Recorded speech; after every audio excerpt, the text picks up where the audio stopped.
네, 안녕하세요. 송길사입니다.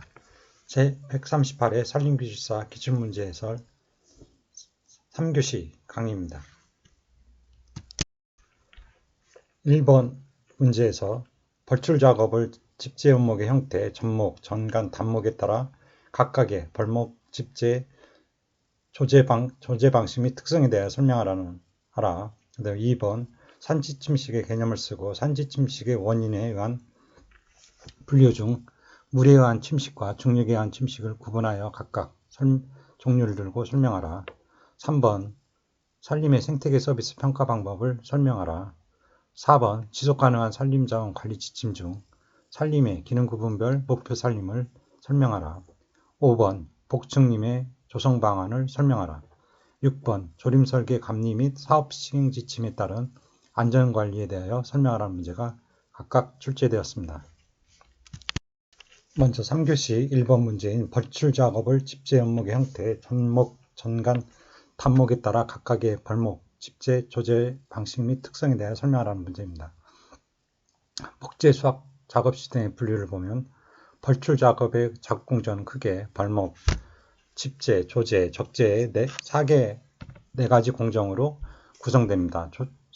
소집재 작업은 집재 작업의 일환으로 행해지지만 조건에 따라서 집재와 별개의 독립된 작업으로 행해지는 경우도 있습니다. 각 작업은 일련으로 행해지는 경우도 있으나 공정별로 분리되어 행해지는 경우도 있습니다. 벌출 작업은 집재 연목의 형태에 따라 접목, 전간, 단간 방식의 3개 타입으로 분류됩니다. 먼저 접목 방식은 접목 작업은 벌도만 된 상태의 접목 가지가 붙어 있습니다. 로 집재하고 산지 집재장에서 조제, 지타, 통나무 자르기를 하고 집적을 행하는 작업 상태이며 특징은 다음과 같습니다. 먼저 벌목 작업은 별도만으로 요소 작업은 별도 없습니다. 집재 작업은 장제로 가지가 붙은 상태로 집재를 하기 때문에 인목밀도가 높은 인분에는 원목의 이동이나 손해 시 노동력이 많이 소요될 뿐만 아니라 작업 시 잔존목 손상의 가능성도 큽니다. 벌도 방향이나 집재 방향에 주의해야 하며 동시에 열상벌채, 어골상벌채, 노망의 도입 등 반출로를 확보할 필요가 있습니다. 집재 거리나 소집재 거리가 먼 장소 또는 목재가 산재하는 장소 등 집재 조건이 불리한 경우에는 그래플 로더 등을 이용한 소집재 작업이 적당합니다. 다음 조제 작업은 집재장에서 지타, 통나무 자르기, 적재 등 요소 작업이 많습니다.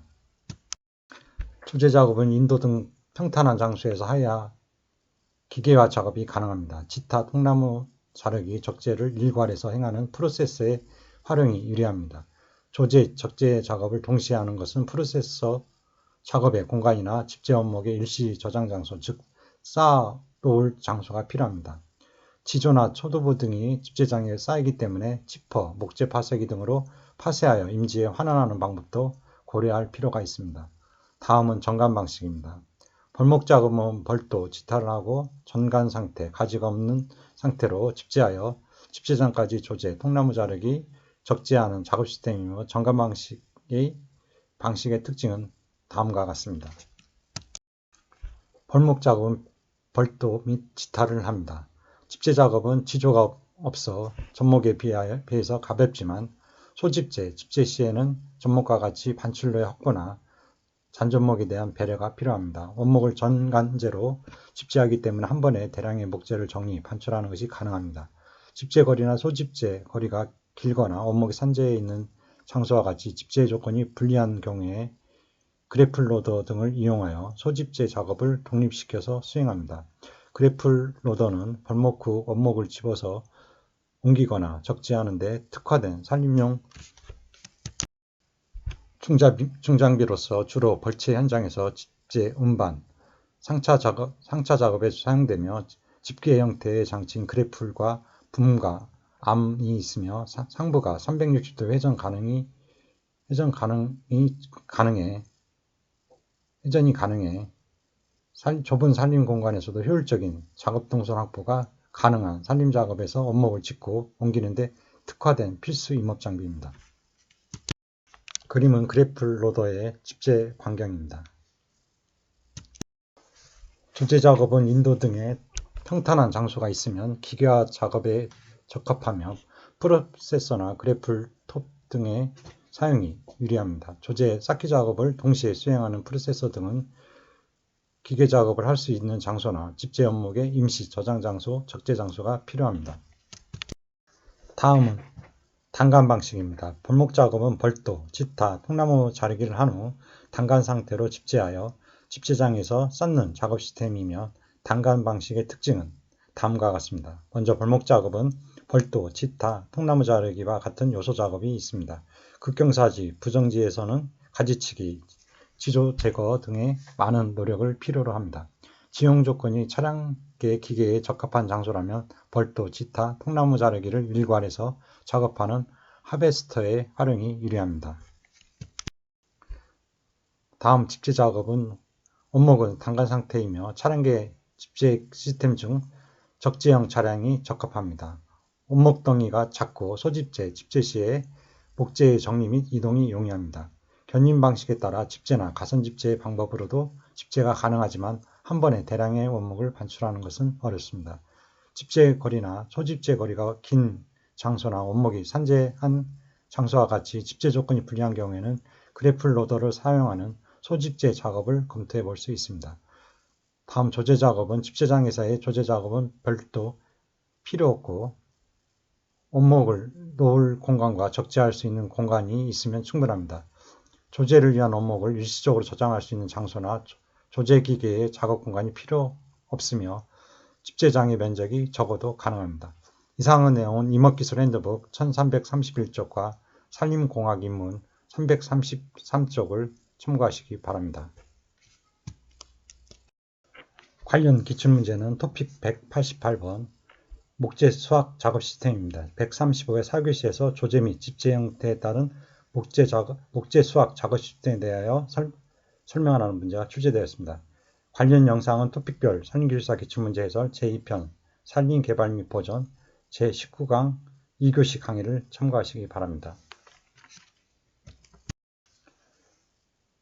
3교시 2번 문제 산지 침식의 개념을 쓰고 산지 침식의 원인에 의한 분류 중 물에 의한 침식과 중력에 의한 침식을 구분하여 각각 종류를 들고 설명하라는 문제가 출제되었습니다. 먼저 산지 침식의 개념은 산지 침식이란 주로 물, 중력, 바람 또는 다른 요인에 의하여 토양 입자가 분산되고 이동되는 현상을 말합니다. 지표면에서의 정상적인 풍화작용에 의한 토양 침식 작용과 토양 퇴적 작용을 명확히 구분하기는 매우 어렵지만 일반적으로 미국에서는 지표가 안정된 임지의 경우 300년의 깊이 25mm, 불안정한 임지의 경우에는 30년의 깊이 25mm, 즉 12.5톤 헥타르당 1년을 기준으로 하여 구분합니다. 이와 같은 가속 침식에 의하여 산지로부터 토양 입자가 유실될 뿐만 아니라 비옥한 토양도 유실되므로 산지를 황폐화시키게 됩니다. 또한 황폐산지로부터 유실되는 토사와 토석은 토석류 등의 형태로 각종 공공시설물을 파괴하여 막대한 경제적 손실을 가져오기도 합니다. 다음 물침식을 살펴보면 물침식은 물에 의하여 지표 또는 토양에서 발생되는 침식으로 침식이 발생하는 기구 또는 장소에 따라 빗물, 하천, 지중, 바다 침식으로 구분됩니다. 물침식에 관계하는 인자는 강수량, 강우 강도, 지형, 지피물, 토양 투수성 등이 있습니다. 먼저 빗물 침식으로 무수 침식이라고도 합니다. 비가 지표면을 흐르면서 토양 입자를 분산시키고 운반, 이동시키는 침식 형태로 침식의 진행 과정 및 침식 작용의 형태 등에 따라 우적, 면상, 누구, 구곡 등으로 구분합니다. 이 밖에 야기 침식을 빗물 침식에 포함시키는 경우도 있고 때로는 하천 침식에서 다루기도 합니다. 우적 침식은 지표면의 토양 입자와 아주 얇은 수면을 밑방울이 직접 타격하여 흙의 입자를 분산 및 비산시키는 분산작용과 운반작용에 의하여 일어나는 침식 현상의 초기 과정으로 우격 침식, 타격 침식 또는 토양 입단 파괴 침식이라고도 합니다. 우적 침식의 크기를 결정하는 인자는 빗방울의 크기나 낙하 속도를 유실률은 빗방울의 낙하 속도의 4.33제곱에 비례합니다. 이와 같은 빗방울의 침식작용은 평지에서는 그다지 중요하지 않지만 산지에 인목이나 지피성이 없는 민둥산에서 더욱 심하게 발생합니다. 다음 면상침식은 표면침식이라고도 합니다. 면상침식은 빗방울의 튀김과 표면 유출수에 의하여 빛탈면의 표층이나 토양의 얇은 층이 유실되는 현상으로 층상침식, 표면침식, 평면침식, 표층침식 또는 우세침식이라고도 합니다. 면상침식은 토양의 표면에 한정되지만 면적이 넓음으로 생산되는 토사량이 많으며 토지로부터 가벼운 흙입자와 유기물은 물론 양류가 유실되기 때문에 비옥도와 생산성을 유지하기 어렵습니다. 따라서 국토보존상 면상침식은 중요시 되어야 합니다. 다음 누구침식은 면상침식이 구구침식으로 진행되는 과정에서 나타나는 과도기적인 침식 단계로 비탈면 상하 방향의 작은 물길 또는 자연적인 비탈면 여부에 표면 유출수가 모여 유화하는 힘이 점차 증대됨에 따라 하나의 분명한 작은 물길인 누구를 형성하면서 진행되는 침식 형태로 누로침식, 우열침식, 우곡침식 또는 세류침식이라고도 합니다. 누구침식은 표면 유실이 심하게 발생하기 쉬운 지표면에 비교적 큰 빗방울이 강하게 충돌할 때 발생되며 표면유가 작은 물길에 집중되면 수심과 유속이 증가하여 소류력이 커지므로 면상침식에 비하여 유송되는 토사량이 큽니다. 다음 구곡침식은 누구침식이 점점 더 진행되어 그 규모가 커져서 보다 깊고 넓은 침식구인 구곡을 형성하는 침식 형태입니다. 비탈면이나 부근의 누구에서 모여드는 물이 점점 많아지면 소류력이 커져 구곡의 바닥과 양기석을 침식하게 되며 침식된 토사가 하류에 퇴적하게 되면 유류의 방향이 변경되어 새로운 침식작용이 시작되고 이것이 점차 확대됩니다. 구곡침식은 건리, 가리침식, 협곡침식, 계곡침식, 계류침식이라고도 합니다. 구곡이 어느 정도 더 발달되어 그 폭이 넓어지고 구곡 바닥의 물매가 비교적 완만하게 된 것을 심곡이라고 합니다. 다음 야계침식은 야계는 우리나라의 사방 분야에서 중요한 침식성이 높은 자연개천으로 야계사방의 대상이 됩니다. 야계침식은 개천침식 또는 개간침식이라고 하며 구곡침식 또는 하천침식에 포함시키기도 합니다. 다음으로 하천침식은 토사의 이동으로 유수에 의하여 하천 제방 또는 개천의 양안이 쇄골되는 가로침식과 하천의 바닥이 파이는 세로침식으로 구성되며 토사의 유송을 수반하게 됩니다. 가로침식은 하천의 침식작용 중에서 하상의 폭을 확대시키는 방향으로 작용하는 침식작용을 말하며 측각침식 또는 측방침식이라고 합니다. 하도 굴곡부의 바깥쪽은 유속이 빠르기 때문에 측방침식이 강하게 작용하며 곡벽 사면을 따라 아래쪽으로 이동한 풍화물질의 운반 제거도 효과적으로 이루어지고 있습니다. 하도 굴곡부의 이동을 동반하면서 이와 같은 작용이 곡벽에 대해 반복하여 작용한 결과 골짜기의 폭이 확대됩니다. 다음 세로침식, 종횡침식이란 하천에 의한 침식으로 하상을 낮아지게 하므로 하각침식 또는 하방침식이라고도 합니다. 지반의 융기, 하천 수량의 증가, 토사량의 감소, 해수면 등의 기준면 저하에 의하여 하상이 낮아지기도 하고 이들의 상승에 의하여 하상은 높아져 토사의 퇴적이 진행됩니다. 또한 하상이 높아지지도 낮아지지도 않고 안정되어 있는 경우에는 하도가 가로 방향으로 이동하고 가로침식이 진행됩니다.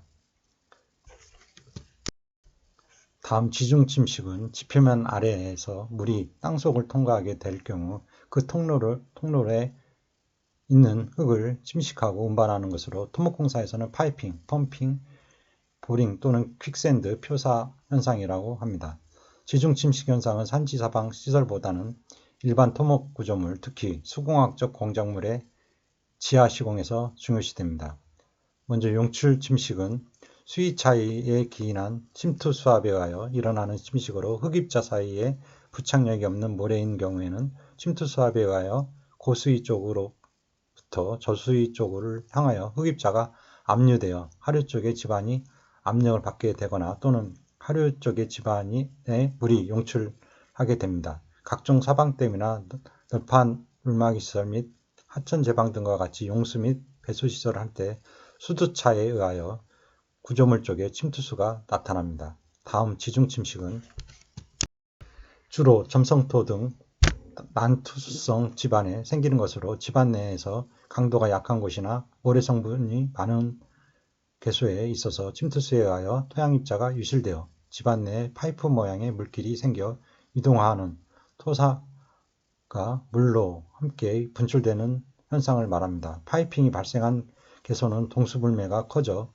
침투력이 증가하여 파이핑이 한층 진행됩니다. 제방이나 필댐에 파이핑이 생기면 파괴의 원인이 되고 호우 시에 삼복사면에 생기는 붕괴의 계기가 되는 경우도 많습니다. 다음 바다침식은 바닷물에 의하여 바닥이나 연안에서 일어나는 침식으로 파랑침식 및 해빈리 침식 등으로 구분됩니다. 먼저 파랑침식은 바람에 의하여 발생하는 파도가 일으키는 침식으로 풍속이 빠를수록 풍력이 길이나 시간이 길수록 커집니다.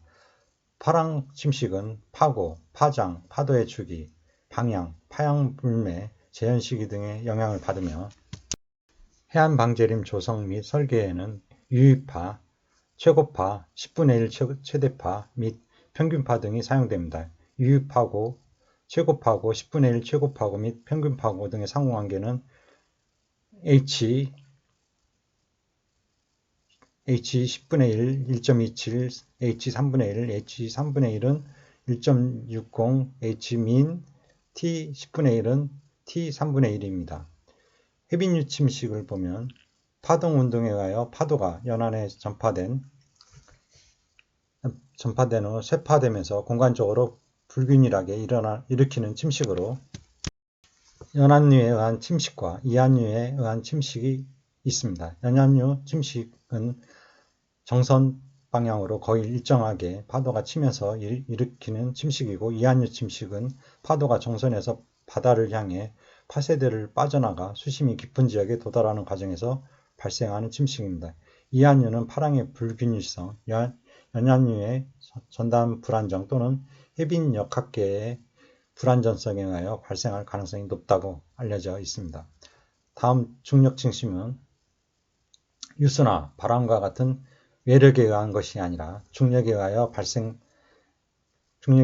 비탈면의 토사와 성력의 지게가 이동하는 침식 형태입니다. 즉 중력 침식은 깊은 토층이 수분으로 포화되어 중력작용에 의하여 집단적으로 밀리는 지게 침식입니다.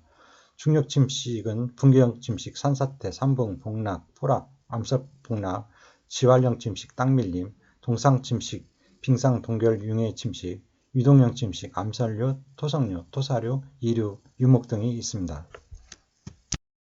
먼저 붕괴형 침식은 호우 등으로 인하여 어느 정도 깊이의 토층이 수분으로 포화된 비교적 극경사면을 중력의 작용으로 그 응진력을 잃고 일시에 빠른 속도로 밀려 내리는 붕괴 현상을 말하며 땅밀림인 지활형 침식과 다른 점은 붕괴 속도가 대단히 빠른 점이라고 할 수 있습니다. 이와 같은 붕괴형 침식은 황폐된 산지의 경사면에서 뿐만 아니라 절성토 비탈면에서도 자주 일어나며 산사태, 비탈면 사태, 산붕, 비탈면 붕괴, 풍락, 포락 및 암설봉락 등으로 구분할 수 있습니다. 먼저 산사태는 주로 여름철 집중호우와 태풍 시에 우수의 침투 등에 의하여 산정 가까운 산복부의 지게가 융해 팽창되어 일정 깊이로 토층이 균형을 잃어 일시에 계곡 계류를 향하여 길게 붕괴되는 침식현상으로 비교적 산지의 경사가 급하고 비탈면의 토층 바닥이 안반이 깔려있는 곳에서 큰 규모로 발생합니다.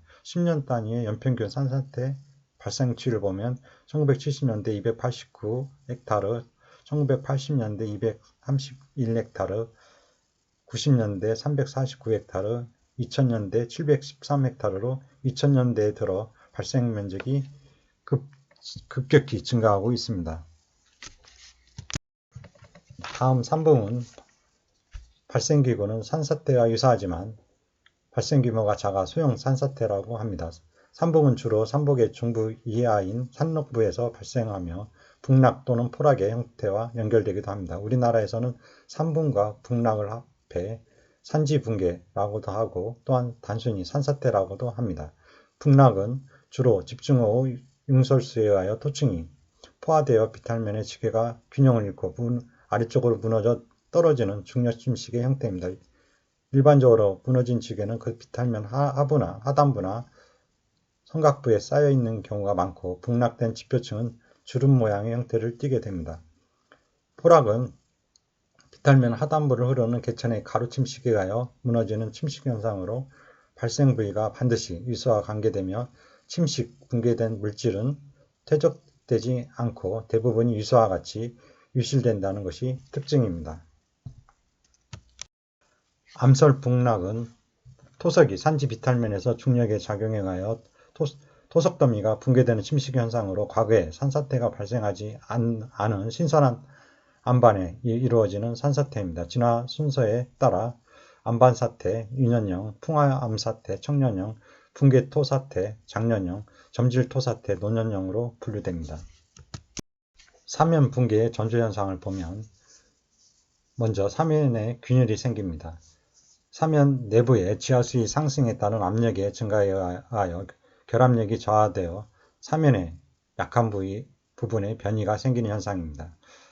작은 돌이 사면에서 떨어지는 현상입니다. 사면 내부의 지하수위 상승에 따른 압력의 증가에 의하여 결합력이 저하되어 사면 표층부로부터 낙석이 생기는 현상입니다. 사면으로부터 이상한 소리나 산울림, 땅울림 소리가 납니다. 사면 내부의 지하수위 상승에 의한 압력의 증가에 의하여 결합력이 저하되어 사면 전체가 암개 형태로 변이하여 이상한 소리가 발생하는 현상입니다.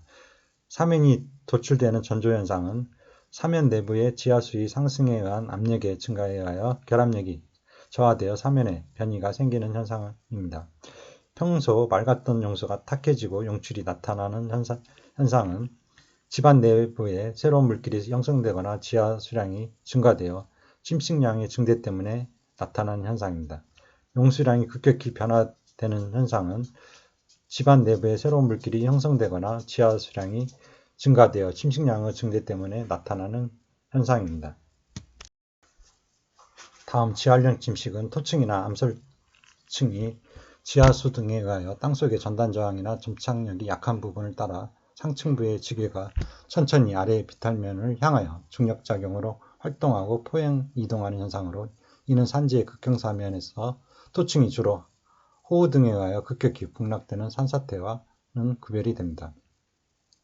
지하령 침식의 전형적인 형태인 땅밀림은 속도가 매우 느려 이동을 인식하기 어려운 경우도 많으며 일반적으로 점성토를 미끄러면 활동면으로 하여 계속성, 재발성을 수반하면서 완만하게 활동하는 경우가 많습니다. 땅밀림과 산사태의 차이를 살펴보면 먼저 지질로 땅밀림은 특정 지질 또는 지질 구조에서 많이 발생되며 이에 비해 산사태는 지질과의 관련이 적습니다. 토질은 땅밀림은 주로 점성토를 미끄럼면으로 하여 활동하며 산사태는 사질토, 마사, 표토, 시라시, 백사 등에서도 많이 발생합니다. 지형은 땅밀림은 5에서 20도의 완경사에서 발생하고 특히 상부가 대지 모양의 지형인 경우가 많습니다. 산사태는 20도 이상인 극경사지의 영차국, 곡두부에서 많이 발생합니다. 활동 상황을 보면 땅밀림은 지계 속성, 재발성이며 시간 의존성이 큽니다. 이에 비해 산사태는 돌발성이며 시간 의존성이 적습니다. 이동 상황을 살펴보면 땅밀림은 0.01에서 10mm 하루에 이른 것이 많고 일반적으로 속도가 느립니다. 이에 비해 산사태는 하루 10mm 이상으로 속도가 매우 빠릅니다. 흙덩이를 보면 땅밀림은 흙덩이의 교란은 적고 원형을 유지하면서 이동하는 경우가 많습니다. 이에 비해 산사태는 흙덩이의 교란이 됩니다. 유인을 보면 땅밀림은 지하수에 의한 영향이 크고 산사태는 강우, 특히 강우 강도의 영향을 받습니다. 규모로 보면 땅밀림은 1에서 100헥타르로 규모가 크고 산사태는 면적 규모가 이에 비해 상대적으로 적습니다. 징후는 땅밀림은 발생 전에 균열의 발생, 함몰, 융기, 지하수의 변동 등이 발생하며 산사태는 징후의 발생이 적고 돌발적으로 활락합니다. 물매를 보면 땅 밀림은 10에서 20도, 산사태는 35도에서 60도입니다. 땅 밀림의 전조 현상을 살펴보면 땅이 울립니다. 울리는 전조 현상은 땅 밀림 블록의 급격한 이동에 의하여 땅 울림이 발생하는 현상이고, 집이 흔들리는 전조 현상은 땅 밀림 블록의 급격한 이동에 의하여 집안 변형이나 이동 블록의 경계에 변이가 생겨 건물 등이 흔들리는 현상입니다. 뿌리가 끊어지는 소리가 나는 것은 땅 밀림 블록의 급격한 이동에 의하여 미끄러면 주변이나 블록 경계 부근에 뿌리가 절단되는 소리가 나타나는 현상입니다. 지면이 진동하는 것은 땅 밀림 블록의 급격한 이동에 의하여 진동이 발생하는 현상을 말하며, 나뭇가지가 부딪히는 소리가 나는 것은 땅 밀림 블록의 급격한 이동에 의하여 나무들이 부딪히는 소리가 나는 현상입니다. 균열이나 단차가 발생하거나 확대되는 것은 땅 밀림의 블록의 이동에 의하여 균열이나 단차가 발생하거나 확대되는 현상을 말하며, 지표면에 요철이 발생하는 것은 땅 밀림 블록의 이동에 의하여 주변부에 요철이 발생하는 현상입니다. 옹벽이 균열되거나 밀리는 현상은 땅 밀림 블록의 이동에 의하여 옹벽이 밀리거나 균열이 발생하는 현상입니다. 포장 도로나 터널이 균열되는 것은 땅 밀림 블록의 이동에 의하여 이동 블록의 경계 부근을 통과하고 있는 도로나 터널에 균열이 발생하는 현상입니다. 전선이 늘어지거나 팽팽해지는 것은 땅 밀림 블록의 이동에 의하여 이동 블록과 외부 사이에 변이가 생겨 그 지역의 전선이 늘어지거나 팽팽해지는 현상입니다. 건물 등이 변형되는 것은 여다지가 나빠지고 벽에 간극이 발생하는 것은 땅 밀림의 블록의 이동에 의하여 집안의 변형이나 이동 블록의 경계 부근에 변이가 생겨 건물 등이 변형이 발생하는 현상입니다. 다리 등의 이상이 생기는 것은 땅 밀림 블록의 이동에 의해서 이동 블록의 경계에 있는 교량에 변이가 생기는 현상이고, 낙석이나 소규모 붕괴가 발생하는 것은 땅 밀림 말단 부근의 비탈면이 땅 밀림에 의하여 급격하게 변동하기 때문에 낙석이나 소규모 붕괴가 발생되는 현상입니다. 지하수가 급격히 변화함, 고갈도는 급증되는 현상은 집안 내부에 새로운 물질이 형성되거나 지하 수량이 증대되어 나타나는 현상입니다. 이 현상과 관련하여 지하수가 급격히 변화하거나 지하수가 탁해지거나 또 용수량이 변화돼 고갈도는 급증하거나 용수가 탁해지거나 새로운 용수가 발생되는 전조 현상이 나타납니다. 이상은 땅 밀림의 전조 현상이었습니다. 동상 침식은 과습한 토양과 다른 포화된 임상 물질이 토사 비탈면 하부로 천천히 포행하는 침식 현상으로 삼복의 나지 비탈면이나 절성토 비탈면의 지표층이 동결 융해 작용에 의하여 발생합니다. 특히 서리의 작용에 의하여 지층이 영속적으로 어느 지방에서 토양 입자와 돌부스러기 등의 선택적 이동을 빙상 동결 융해 침식이라고 하며, 이는 다양한 형태의 토양 구조를 생성하는 데 관계가 됩니다. 우리나라에서는 주로 이른봄 중부 이북 지방에서 많이 발생하므로 나지 비탈면을 지피식생 등으로 피복하여 침식을 방지해야 합니다. 다음 유동형 침식은 원래 단독으로 발생되는 것보다 분기형 침식이나 지활형 침식에 의한 침식작용으로 발생되는 것으로, 이에는 암설류, 토성류, 토류, 이류 등이 있습니다. 먼저 암설류는 다양한 크기의 암설을 포함한 물질의 유동으로 통상 상당한 양의 수분이 포함됩니다. 선단은 종종 설상을 나타내며 유료 양쪽에는 제방 모양의 언덕이 만들어집니다. 암설류는 지질적 기초지반 위에 있는 토층이 물로 포화될 때 그 위에 있는 쇄설층이 그 밑에 있는 토층과 분리되어 유화하는 형태로 나타납니다. 토성류는 성력을 고농도로 포함한 이동물체로 성력 입자 사이의 고체 마찰이나 충돌에 의한 응력에 따라 특징이 다릅니다.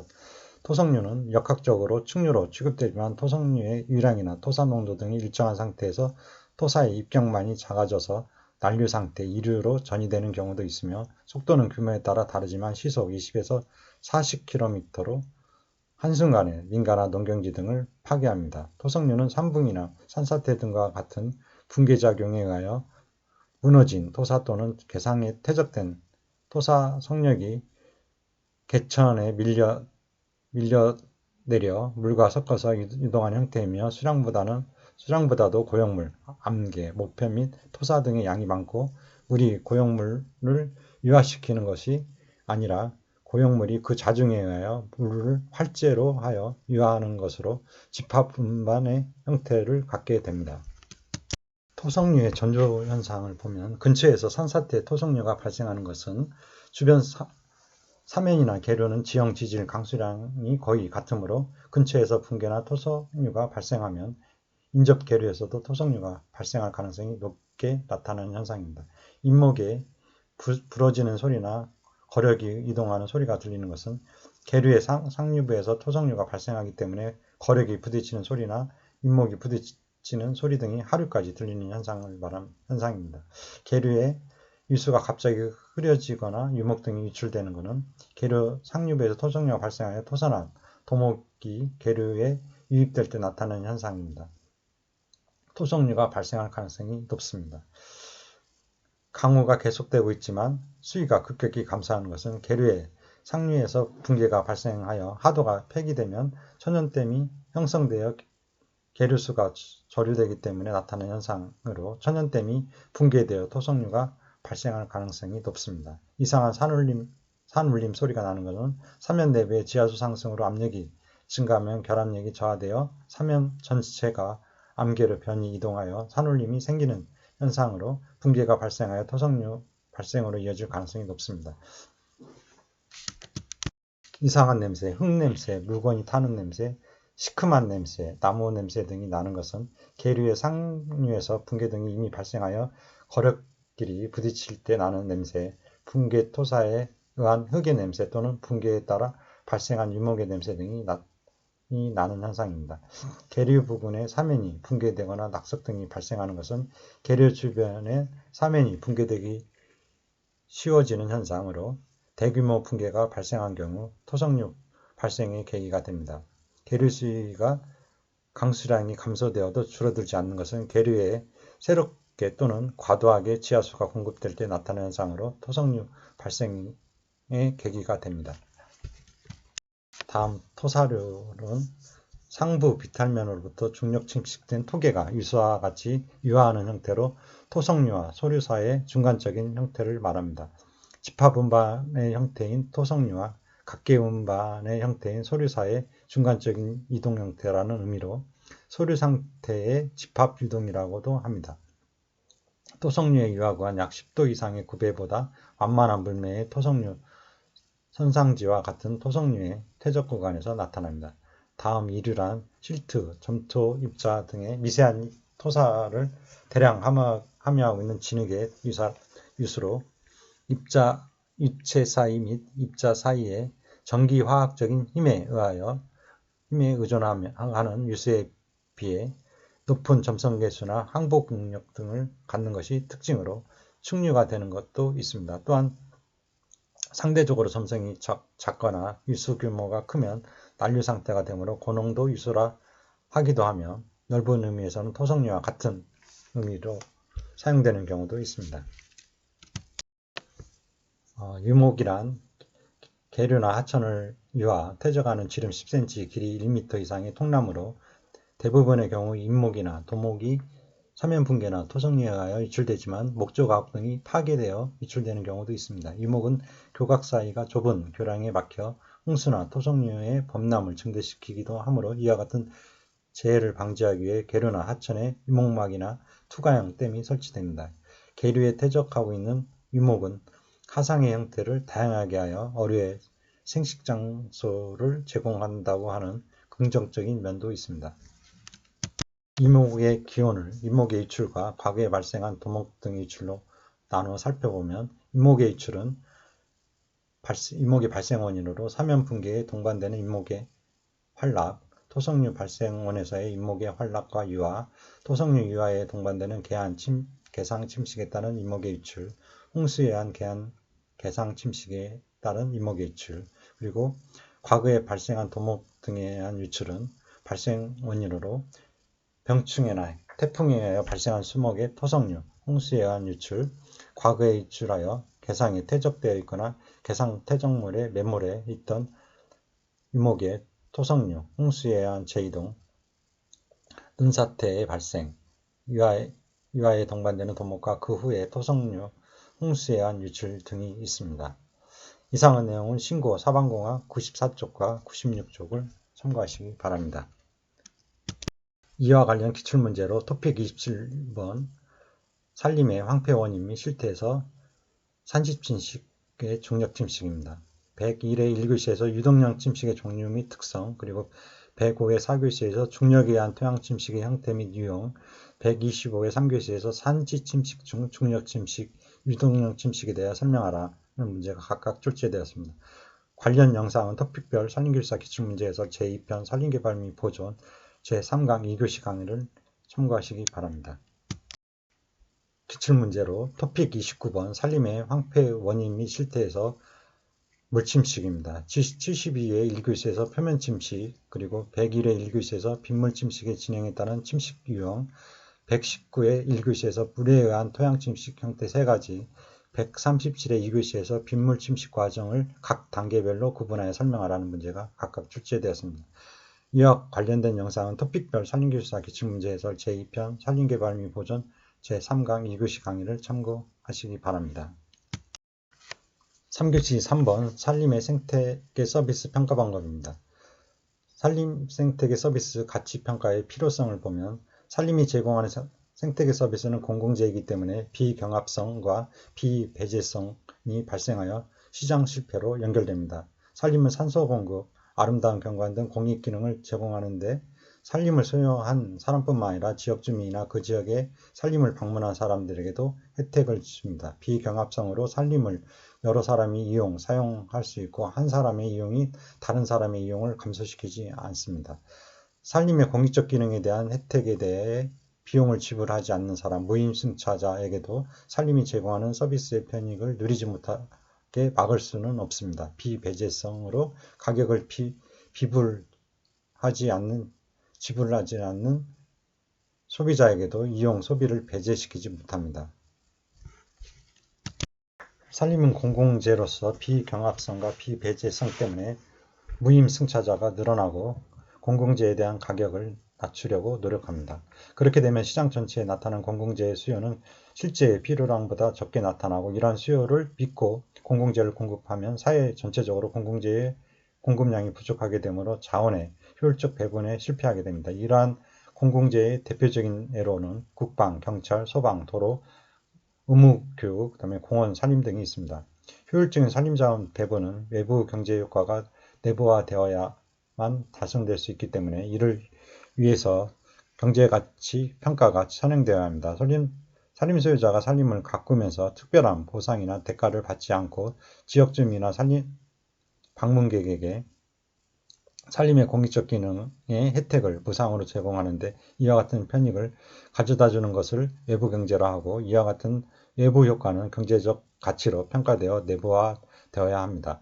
외부 효과가 존재하면 완전 경쟁 시장도 자원을 효율적으로 배분하는 데 실패할 수 있습니다. 외부 경제 현상은 산림에 투자하는 산림 소유자에게 보조금을 지급 등의 적극적인 지원이 필요합니다. 산림은 공공재로서 산림 생태계 서비스 기능을 개량화하고 이에 대한 국민적 합의와 지지를 획득하는 것은 산림 비전, 지속가능한 녹색 복지국가 실현 달성을 위한 기반 구축에 중요합니다. 산림 생태계 서비스 비시장 제어와 서비스 평가 방법과 가치 측정 방법으로 산림이 제공하는 각종 서비스는 공공재이기 때문에 예전에는 이들의 가치를 평가하기 위한 방법들이 개발되지 못했습니다. 그러나 최근에 경제학자들은 시장이 존재하지 않는 재화와 서비스의 가치를 평가하기 위한 가치평가 방법들을 개발하였습니다. 먼저 가상가치 접근법은 시장 가격이 존재하지 않는 환경재 또는 공공재의 경우에 있어서 환경재와 질의 변화에 의하여 영향을 받게 되는 사람들에게 그들의 환경 악화를 방지하기 위하여 또는 환경 질을 개선하기 위하여 얼마나 지불 의사가 있는지 질문을 하여 환경재화의 가치를 측정합니다. 선택가치나 존재가치 등 비사용 편익을 포함하여 특정 생태계의 가치를 추정하는 데 적용합니다. 단점으로는 분석 결과가 표본 추출 및 인터뷰 기술에 좌우되므로 분석 과정상 오차의 가능성이 많습니다.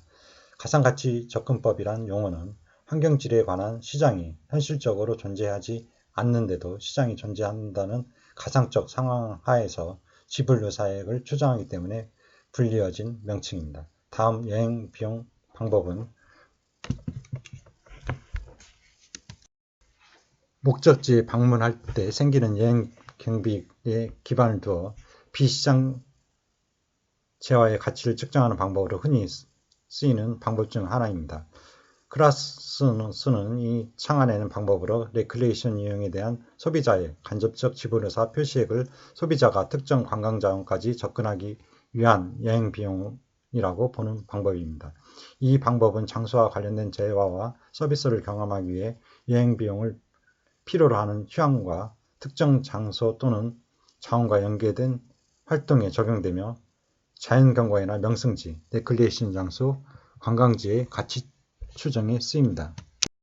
예를 들어 야생지역의 가치를 추정할 때의 어려움을 생각해보면 야생지역은 방문객이 거의 사용료를 지불하지 않는 비시장 재화입니다. 그러나 야생지역을 방문하기 위해서는 여행비용이 발생합니다. 여행 경비 모형은 여행자의 방문객에게 방문율과 여행한 거리 사이의 관계에 대해 질문합니다. 방문 비율, 방문객의 양과 여행 비용, 가격의 대형물에서 관찰된 변이는 여행지에 대한 수요를 설명합니다. 수요 기능은 소비자 잉여를 통해 여행지의 경제적 가치를 추정하는 것을 가능하게 합니다.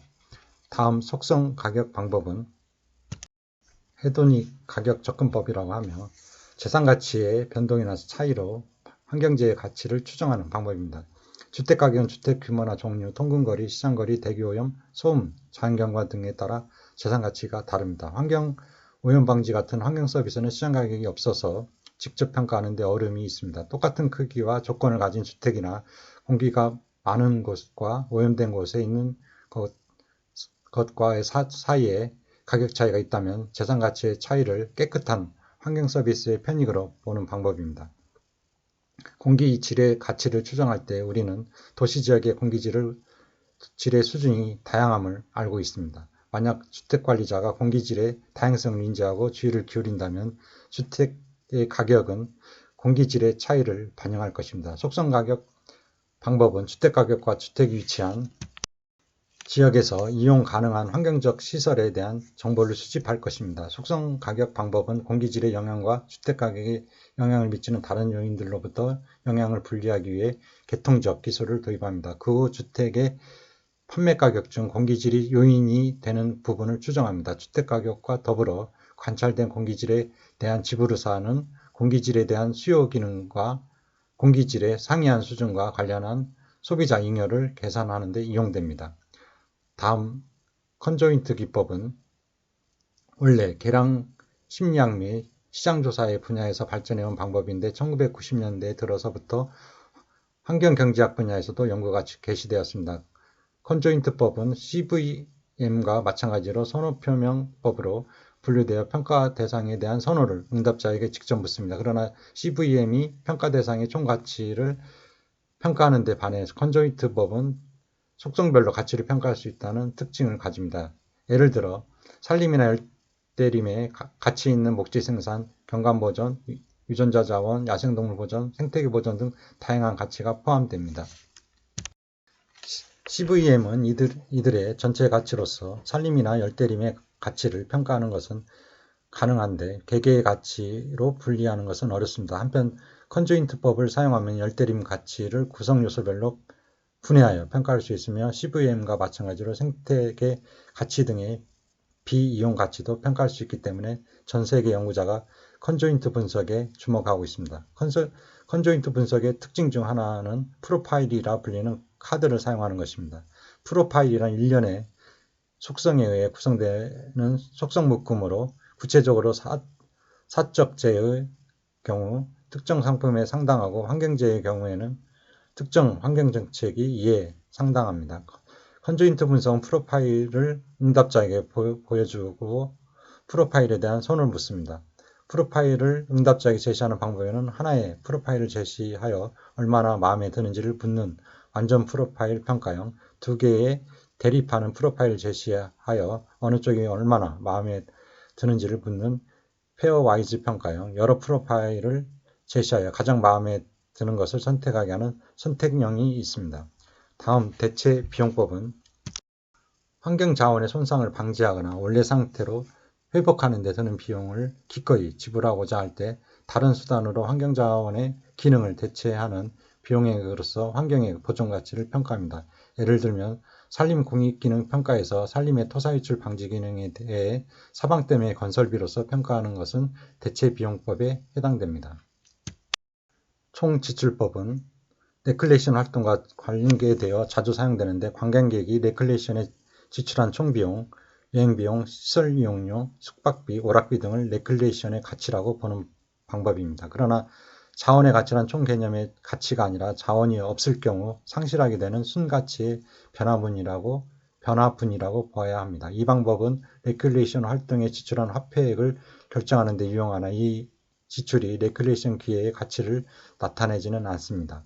총지출법은 활동의 중요성에 대한 지표이지만 소비자의 잉여로 정의된 경제적 가치를 측정하지는 않습니다. 다시 말하면 수요 곡선과 지불 사이의 최대치를 추정하지 않습니다. 그러나 총지출법은 활동과 특별히 관련이 없는 지출마저도 활동에 할당합니다.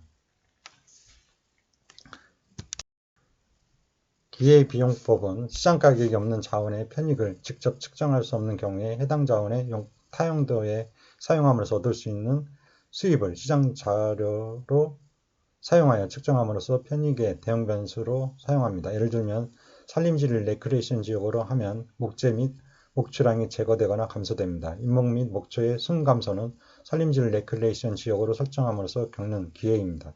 이 방법은 기존 가치를 설정하는 데 유용하나 야외 레클레이션을 위한 위락지의 가치를 나타내지는 않습니다.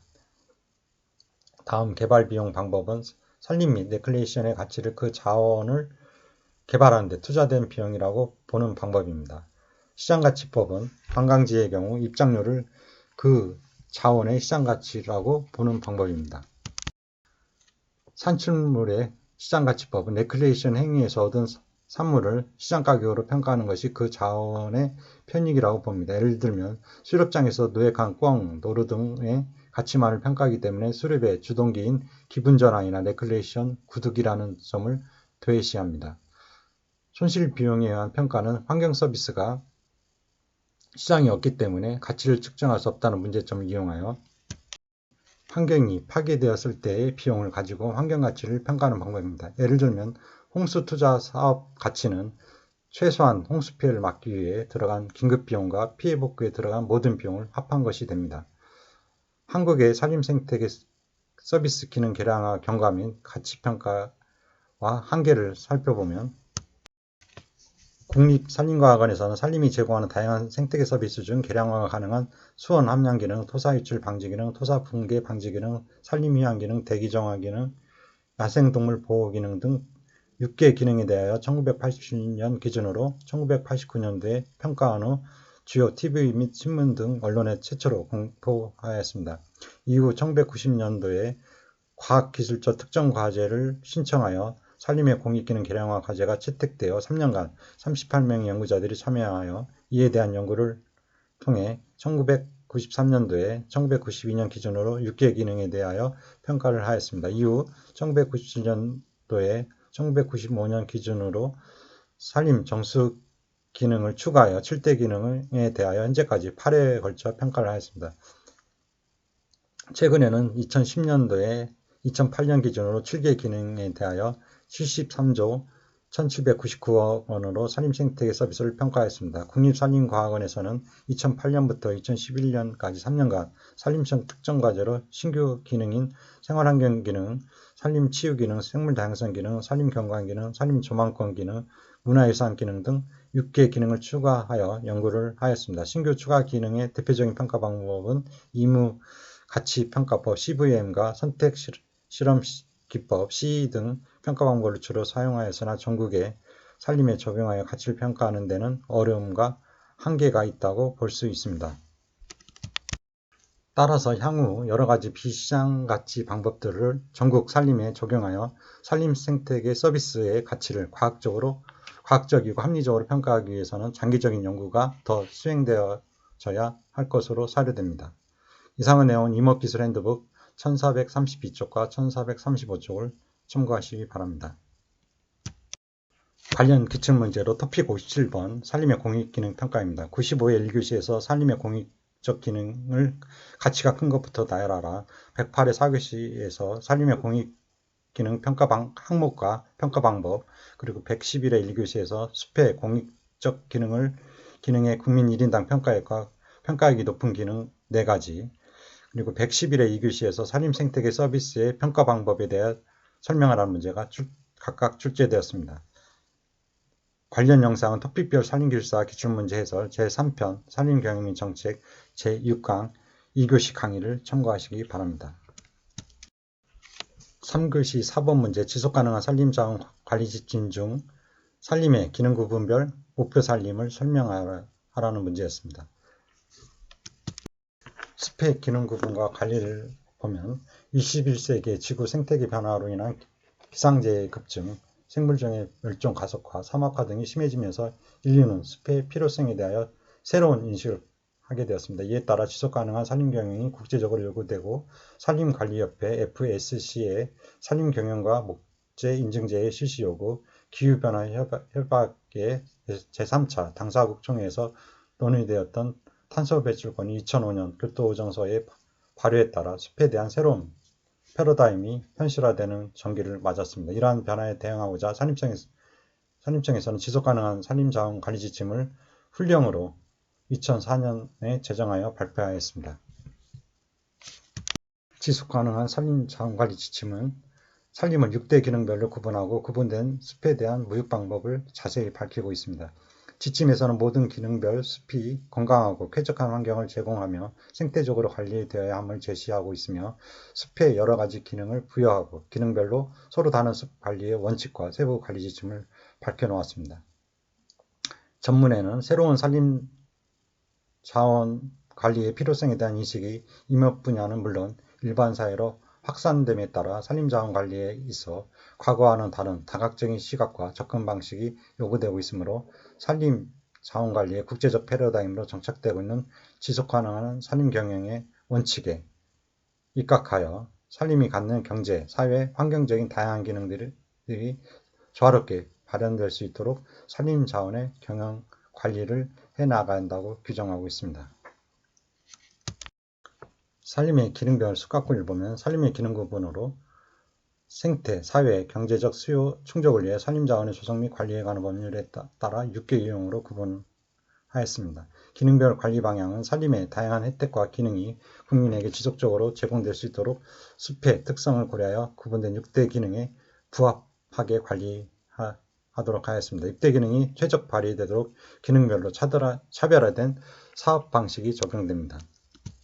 산림의 기능별 관리 목표를 살펴보면 목재 생산림은 생태적 안정을 기반으로 하여 국민경제 활동이 필요한 양질의 목재를 지속적, 효율적으로 생산 공급하기 위한 산림으로 조림, 숲가꾸기 등 산림사업 및 목재 생산에 집중합니다. 면적은 233만 헥타르입니다. 수원 함양림은 수자원 함량 기능과 수질 정화 기능이 고도로 증진되는 산림으로 산림 구조를 수원 함량 기능에 맞게 개선합니다. 90만 헥타르입니다.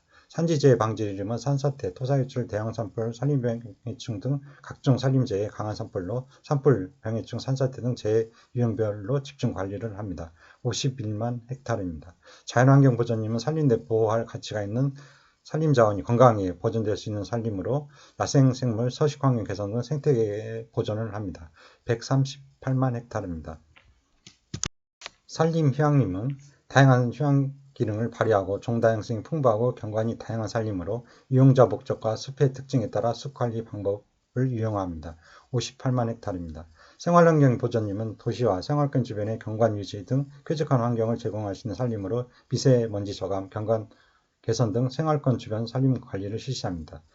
33만 헥타르입니다.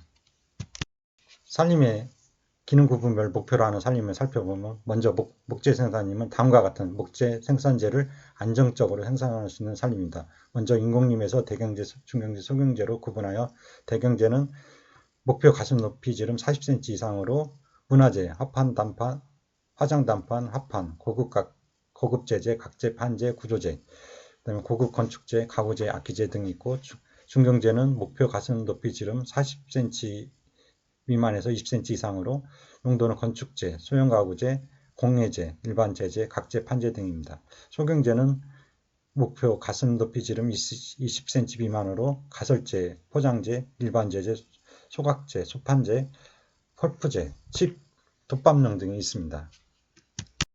천연림에서 대경재, 중경재, 특용, 소경재로 구분해서 살펴보면 대경재는 목표 가슴 높이 40cm 이상으로 문화재, 화장단판, 합판, 고급 재재, 각재, 판재 등이고 중경재는 목표 가슴 높이 지름 40에서 40 미만 20cm 이상으로 용도는 구조재, 고급 건축재, 가구재, 악기재, 일반 재재, 각재, 판재 등이며 특용, 소경재는 목표 가슴 높이 지름 20cm 미만으로 용도는 특수용, 약용, 식용, 그리고 공예재, 버섯용, 원목, 펄프재 등이 있습니다. 수원함량림은 다층 혼혈임을 목표로 하고 산지재해 방지림은 산사태, 토사유출에 강한 다층 혼혈임과 대형 산불을 방지하기 위한 내화수림대가 포함된 혼혈임, 산림변충에 강하고 생태적으로 건강한 다층 혼혈임을 목표로 합니다. 자연환경보전임은 다층 혼혈임들은 지정, 결정, 관리의 목적을 달성하는 산림을 목표로 하고 산림, 휴양림은 지역적 특성에 적합한 다층림 또는 다층 혼혈임을 목표로 합니다. 생활환경보전임은 먼저 공원 경관령은 생태적 경관적으로 다양한 다층 혼혈임, 방풍, 방음령은 방풍과 방음의 기능을 최대한 발휘할 수 있는 다층림 또는 계단식 다층림, 생산령은 생태적으로 건강한 목재 생산림, 미세먼지 저감령은 미세먼지 저감 기능, 흡수, 흡착, 침강을 최대한 발휘할 수 있는 다층 혼혈임을 목표로 하는 산림입니다.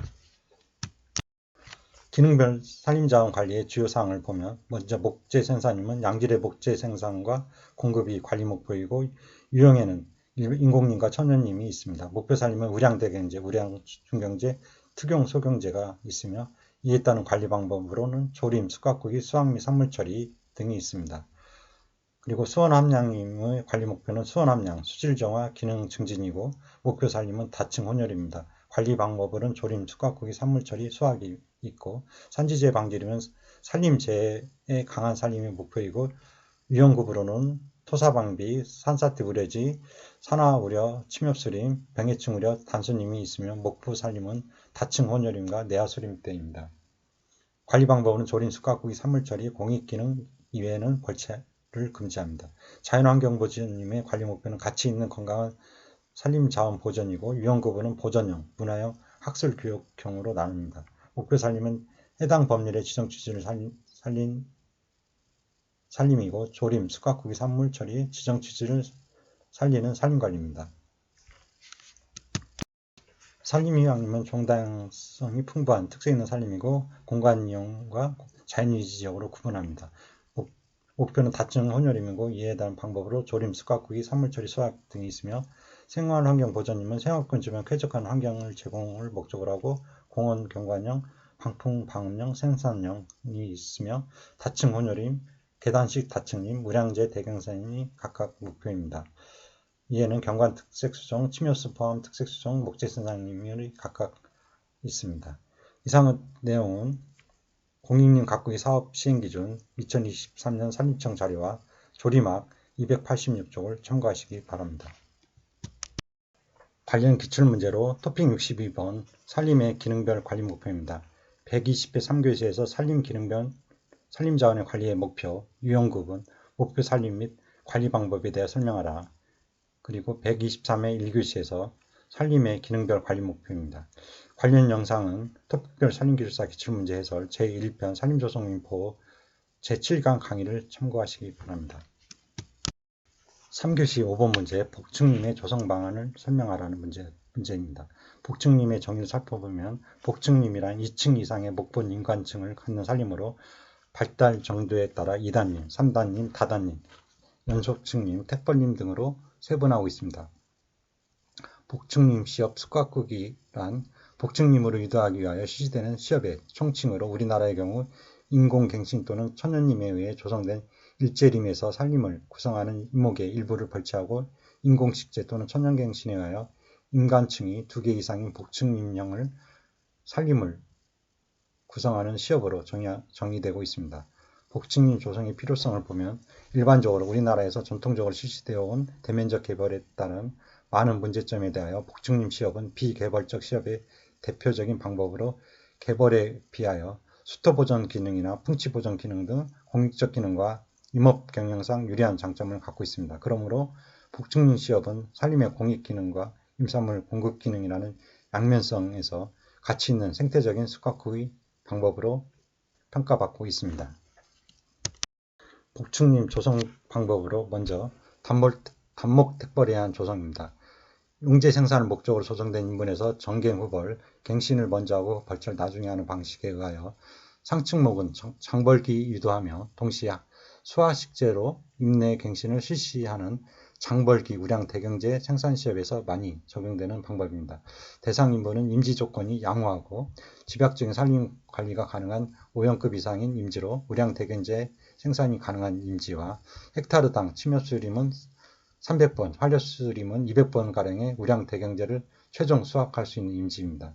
작업 방법은 최종 수확 분수가 헥타르당 200에서 300번 내가 되도록 조절하고 상층목에서 2m 떨어진 공간에 1.8m 간격으로 수화식재를 합니다. 천연 하종갱신이 가능한 임지는 갱신상을 조성하거나 옴싹갱신, 수화식재와 병행할 수 있습니다.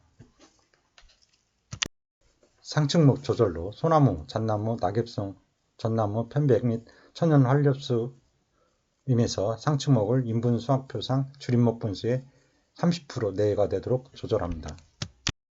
또한 1차 조절 이후에 벌채의 반복은 10년을 단위로 하며 최종 수확 본수는 헥타르당 250번 내외가 되도록 조절합니다. 하층목 식재는 상층목 주변 반경이 2m 이외의 임내 공격지에 정조식 1.8 곱하기 1.8로 헥타르당 2000번 내외를 기준으로 식재합니다. 상층 수족만으로 하층 안으로는 천연 하종갱신이 불가능한 지역은 지면 처리로 발화상을 조정하여 천연갱신을 병행하면 더욱 효과적입니다. 다음 두 번째 대상 벌채에 의한 조성을 보면 대상 개발에 의하여 수종갱신 및 안정적인 인문전환을 목적으로 하여 일시적으로 조성하는 단기 복층림 시업에서 많이 적용하는 방법입니다. 대상 인분은 산림병해충 피해지, 임목 형질이 불량한 임지 중 인분 전환 또는 수종갱신이 필요한 임지, 그리고 3년급 이상의 조림지, 형질이 불량한 활엽수림, 15년생 내의 현사시 나무 조림지, 그리고 인공림의 일반 소경재와 천연림의 특용 소경재 생산임지, 그 다음 공익기능 유지 및 입지 조건상 모두 배기가 부적당한 임지가 대상 인분입니다. 작업 방법은 식재열을 기준으로 하여 2열에서 3열을 교호 대상으로 벌채합니다. 잔존대로부터 2m 떨어진 벌채 내에서 1.8 간격으로 식재하고 식재목이 하층 식생 영향을 받지 않고 생장할 수 있는 시기에 잔존대를 벌채합니다. 천연갱신이 가능한 임지는 갱신상을 조성하거나 움싹갱신, 식재조림을 병행할 수 있습니다. 상층목 조절로 일반 조림지의 3년급 이상이 되는 인분, 형질 불량 활엽수림종, 그다음에 현사시나무 15년생 내의 인분에서 상층목 식재열을 기준으로 2열에서 3열을 교대상 벌채로 2회 실시하여 수종갱신 및 인분갱신을 완료합니다. 벌채 주기는 벌채구의 식재목이 하층 식생의 영향을 벗어난 이후에 가능합니다. 하층목 식재는 잔존대로부터 2m 떨어진 벌채대의 정조식 1.8로 식재합니다. 상층 수종만으로 천연 하종갱신이 가능한 지역은 지면 처리로 발화상을 조성하여 천연갱신을 병행하면 더욱 효과적입니다. 이상한 내용은 지속가능한 산림자원관리 지침 40쪽과 산림과 임업기술 제2권 산림조성 194쪽을 참고하시기 바랍니다. 관련 기출문제로 토픽 116번 복층림의 조성 방법입니다. 66회 2교시에서 복층림 조성 방법에 대하여 설명하라. 78회 2교시에서 단목택벌에 의한 방법으로 리기다 소나무림의 복층림을 조성하고자 한다. 조성 적지와 조성 방법을 설명하라는 문제가 각각 출제되었습니다. 관련 영상은 토픽별 산림길사 기출문제에서 제1편 산림조성 및 보호 제12강 강의 내용을 참고하시기 바랍니다. 3교시 6번 문제입니다. 조림설계, 감리 및 사업시행 지침에 따른 안전관리에 대하여 설명하라는 문제였습니다. 먼저 개요를 보면 조림사업에서의 안전관리는 조림설계, 감리 및 사업시행 지침 제19조 안전관리에 따라 사업시행자의 책임하에 먼저 안전관리계획을 수립하고 그 다음에 승인을 받은 후 안전조치를 이행합니다. 그 다음에 안전교육 및 관리를 기록하고 안전사고 발생 시 사고보고 및 조치의 체계로 실시합니다. 관련 규정은 조림, 설계, 감리 및 사업 시행 지침 제19조 안전관리입니다.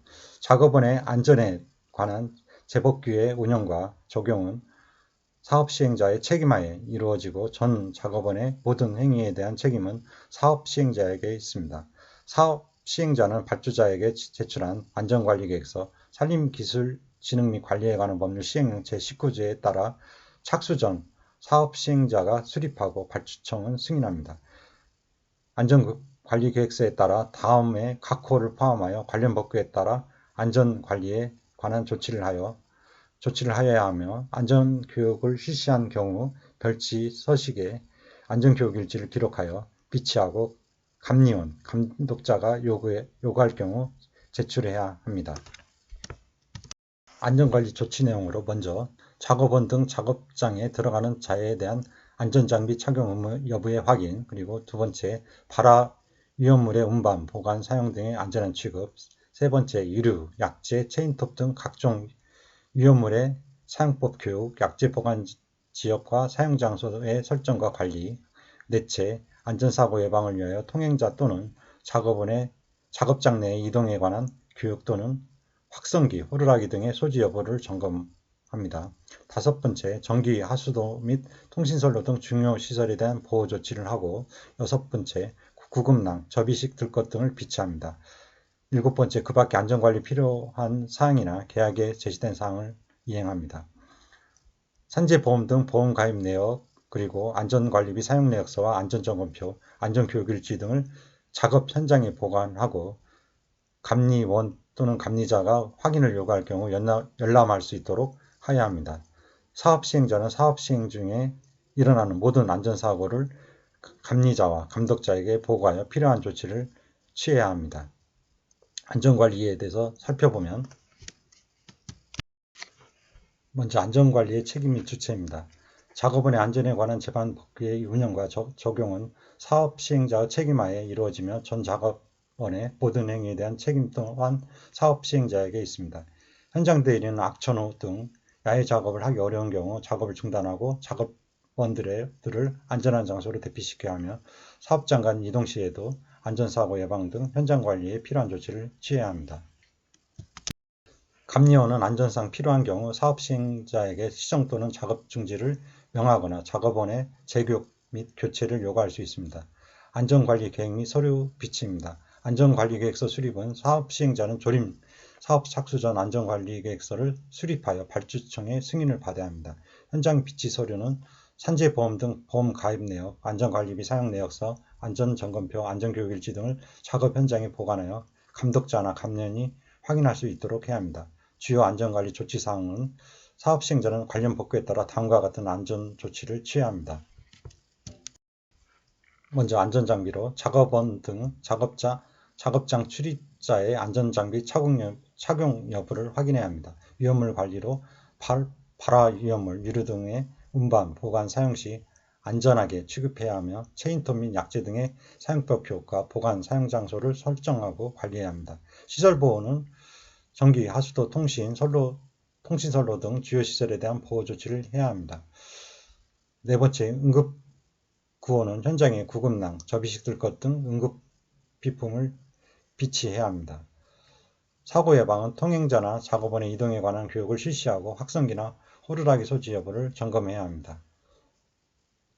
그리고 네 번째, 안전교육 실시 및 기록은 사업 시행자는 종사 인력을 대상으로 안전교육을 실시해야 합니다. 교육 실시 후에는 안전교육 일지, 별지, 식구 서식을 작성하여 기록 비치해야 하며 감독자나 감리원이 요구할 경우 제출해야 합니다.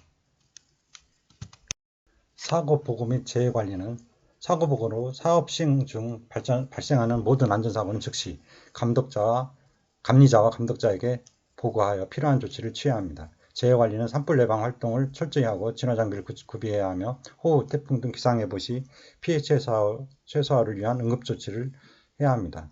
사업 완료 시에는 사업 시행자는 안전관리 일지와 법령에 따른 안전점검에 관한 종합보고서를 작성하여 발주자에게 제출해야 합니다. 이상의 내용은 조림 설계 감리 및 사업 시행 지침 2024년 산림청 자료를 참고하시기 바랍니다. 이상으로서 3교시 기출문제 해설 강의를 마치도록 하겠습니다. 수고하셨습니다.